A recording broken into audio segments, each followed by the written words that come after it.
actually remember the last time a movie came out that was so universally, everybody was like, you've got to go and see this. Especially horror movies. Horror movies don't tend to get that. There are movies out there that people do go nuts for. But this movie was hyped up to balls.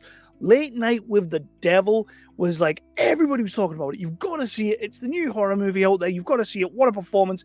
It's kind of scary. It's really good. It's awesome. All this kind of stuff. But I guess what I'm trying to say is genuinely, everybody was like, this is like a 9 out of 10. This is a 10 out of 10. You are not going to regret seeing this horror movie. I say all those things because, yeah, I didn't really feel that with this movie. I watched it.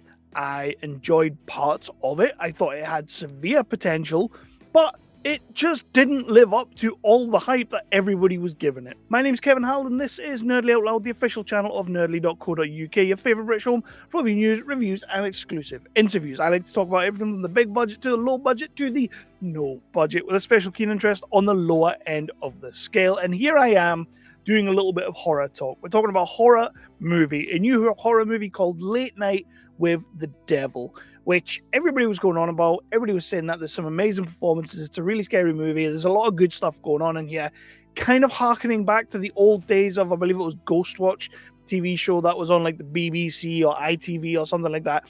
They basically hoaxed this whole night where all these paranormal things were happening, and everybody thought it was real and it was awesome and it was cool. So here we've got this movie. I'm not saying it's 100% based on that, but it's kind of what it feels like. So we're going to talk about the movie. We're going to talk a little bit about the plot of the movie. We'll jump into cast and crew because there are some particular performances I would like to point out, and then we will get into what I did and didn't like about this movie. Really mixed bag on this one, and then I'll give you my Nerdly Out Loud rating. That is my rating, not the rating of nerdly.co.uk as a whole, although I am the most important person there. Phil will also concur with this, so you can take my review and my rating to the bank. So Late Night with the Devil is set back in 1977. We do love a good period horror, don't we? And what we've got here is a late night talk show host played by David. I know I'm going to butcher this, so please do not give me any shit. It's David Dastmalchian? Yeah, I think that's kind of right. Remember, he was in The Dark Knight ages ago, Polka Dot Man in the Suicide Squad.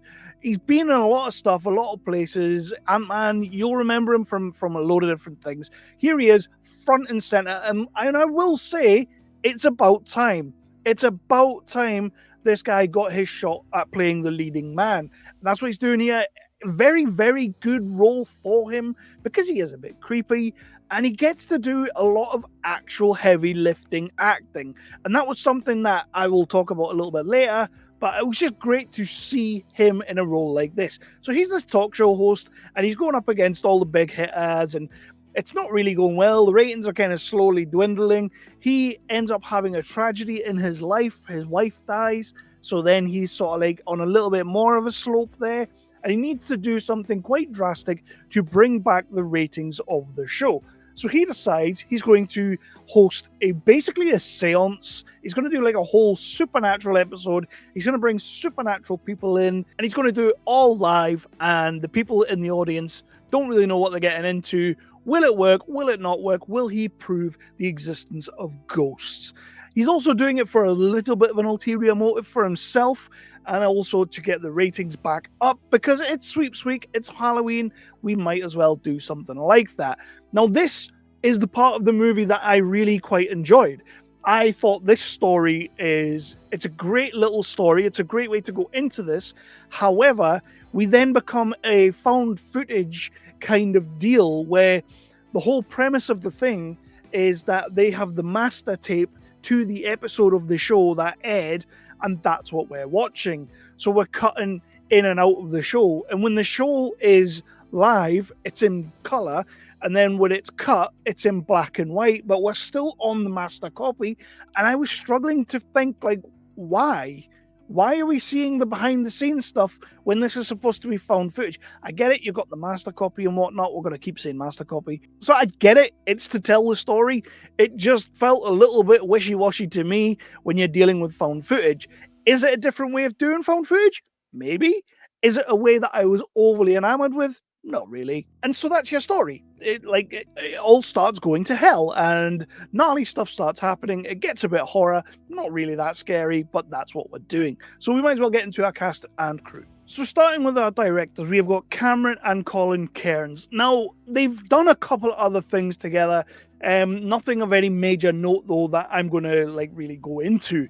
But I will say that for this being the first movie that I've seen that has really got them noticed to me, they've done not a bad job. They've put together a very coherent movie. They've put together a really decent thriller. I would say it's a thriller. I wouldn't really say it's that much of a horror. But what they have done well. And like I'll say, the first half of this movie, the first 30 to 45 minutes of this movie, I was completely behind. I was loving the aesthetic. I was loving the vibe they were going for. I was loving the tension they were building. It's just when you get to that last 25 to 30 minutes, the wheels fall off. It goes nuts. It becomes completely something that I just wasn't really caring for, if I'm honest. Did I see it coming? No.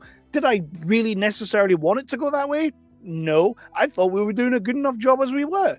But I will say that the movie they've put forward, the movie they've put out there, is a very, very well accomplished movie. They've written some cracking characters, and David Dastmalchian, I'm gonna mess that name up every time I say it, but the main guy, he's fantastic. He really is fantastic. This is a guy who wears his emotions all over his face. When he's feeling pain, you can tell. When he's feeling anger, you can tell. When he's empathy, anything like that, you can tell. This is one of those actors that I genuinely like seeing on the screen, and I loved having him in a big role like this where he gets to carry the movie, because he does carry the movie. And then you've got the young girl, Ingrid Torelli. Wow. What a casting choice this girl was, this lady, this woman was. She nails this whole thing. She's a creepy little bitch when she wants to be a creepy little bitch. She's very, very likable, naive, and makes you want to love her when you're supposed to. I think she kind of steals the movie in a lot of different scenes. I'm loving what Dastmalchian is doing. I do love all the stuff he's doing, but this kid, Ingrid Torelli, yeah, she nails it. She's the one that sort of contacts the evil spirits. And I know there's CGI, and I know there's VFX, and I know there's voice modulation that gets you there, but she does a cracking job of making me believe that she's this scary little thing. So yeah, I loved her in this movie.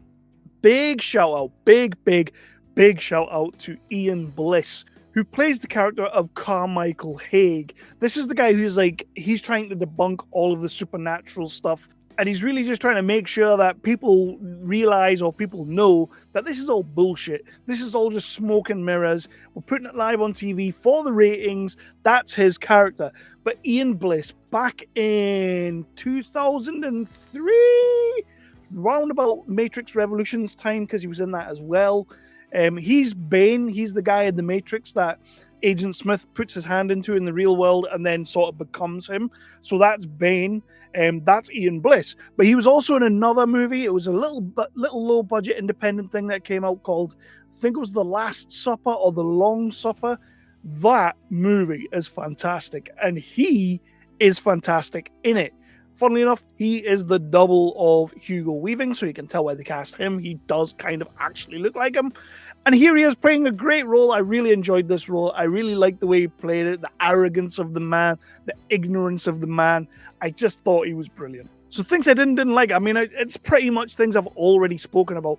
I didn't really get on board with the full found footage aspect of it, because we kept cutting when they were going to adverts, and we were sort of following them around, and we were doing a little bit of that. I didn't really fully massively understand that. I get master copies and whatnot, so I think we're playing with the found footage aspect.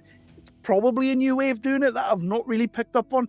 But we're at a time now where if you're going to do found footage and you're going to try and be revolutionary with it, you have to be very revolutionary with it, because it's been done to death. We've all done it. We've all seen it. We've all had it. So you got to do something that's really going to capture me. This didn't really capture me the way I think it was supposed to. So that's It's just something. Performances wise, I cannot complain. Script wise, I can't really complain. Everybody was dealing with some great dialogue, and everybody's putting in cracking performances. Even the lesser actors in the movie that don't have a great deal to do, you still kind of love them in their own little quirky ways. So we're building up all this tension. We're building up, building up, building up, building up, building up, building up. And I was loving all of that suspense, thriller, tension. That's my kind of horror movie. I wouldn't really necessarily say this is a horror movie, but it's up there. It's more suspenseful. It's more thrillery. It's more about the way it makes you feel rather than the fact that it scares the crap out of you. That's kind of where I sit on this movie. Other people may not. Other people might find it scary as shit. I'm sure they will, and you're more than welcome to feel that way.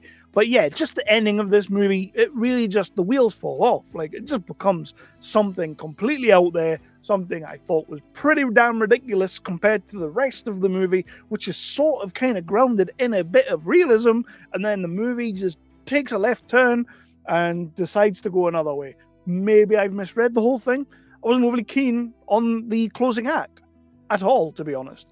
But everything before that, I was really invested in. So I'm just going to jump onto my final rating. This is my rating, the rating of Nerdly Out Loud, not the rating of nerdly.co.uk, although it might as well be because I am the man. I just dabbed. Who's dabbing in 2024? Yeah, me. That sucks. So yeah, my rating for this, it's kind of just middle of the road. Like this movie isn't meh, but it also isn't yeah.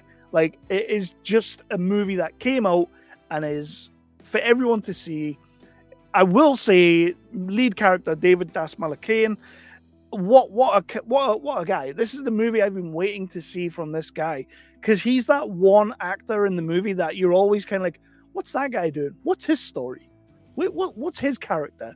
You know, and you're always kind of thinking that, and he's always there, and he's always good, and he just sort of becomes a part of the scene, a part of the furniture, and here he is in a lead role, smashing it, absolutely smashing it. However, the movie itself, it's a 2.5 out of 5 for me. It is very middle of the road. I loved most of the movie. I hated the tail end of the movie. I can't say I hated. What's another word for hated? I loathed. No, loathed's a bit excessive too. I just didn't like the tail end of the movie at all. It just went completely bonkers, bananas, batshit, and it didn't really necessarily need to do that. It could have just been what it was and just went to the end on that trajectory. So for me, it's a 2.5 out of 5. I didn't love this movie at all. It's not a terrible movie. It's not a bad movie. It's a good movie. It's just not what I thought I was going to be getting with all the hype that was surrounding it. So yeah, please do, though, check out the film and then hit me in the comments with your comments. Let me know what you thought of the movie. If you loved it, let me know. If you hated it, let me know. If you don't agree with a single word I have just said about this movie, although it is a bit flip-floppy, so there's bound to be parts of it you agree with, let me know in the comments. That's where we continue the conversation. All that good stuff. Head over to nerdly.co.uk. That is our website. We have tons and tons and tons of interviews on that website that you can go and read. We have tons and tons of reviews on the website. You can go and read from many different people who are probably a lot smarter than I am. So go over there, read all of them. Let them know that I sent you. My name's been Kevin Howland. This is Nerdly Out Loud, the official channel of nerdly.co.uk, your favorite British home for the news, reviews, and exclusive interviews. For now, Late Night with the Devil, you picked up a 2.5 out of 5 from me, and that's not really to be sniffed at, considering I just thought the tail end of your movie was pretty whack. But Cameron, Colin, Cairnes, I'm assuming the brothers, whatever you guys do next, I am going to check it out. I have a lot of faith in what you're doing. You did write something for at least the first 35 to 45 minutes that had me sold. So 100%, whatever you do next, I'm checking out. But for now, 2.5 out of 5, Late Night with the Devil. Go and check it out. It's everywhere, apparently.